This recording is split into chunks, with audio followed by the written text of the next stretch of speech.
2011 সালে পরিবর্তনের দোহাই দিয়ে যে রাজত্ব শুরু হয়েছিল তা এখন কেবলই দুর্নীতির দুর্গন্ধ।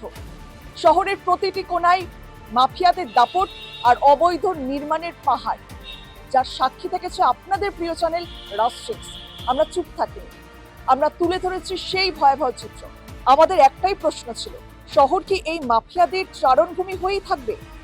আইন কি কেবল খাতায় কলমেই সীমাবদ্ধ, নাকি আপনাদের কণ্ঠস্বর প্রশাসনের বধির কানে পৌঁছবে? অবশেষে নড়েচড়ে বসতে বাধ্য হলো প্রশাসন, কারণ আমাদের লাগাতার আক্রমণের মুখে পড়ে পিঠ থেকে যাতেই বড় ঘোষণা নিয়ে সামনে এলেন পুর ও নগরোন্নয়ন মন্ত্রী অগ্নিমিত্রা পাল।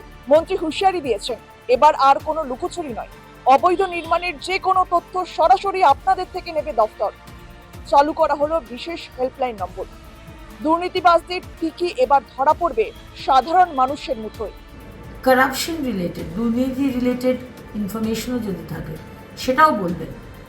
এখানে এইটা ইলিগাল বিল্ডিং হচ্ছে, ওখানে ইলিগাল ব্যবসা চলছে, যা হোক এই নাম্বারে অবশ্যই জানাবেন।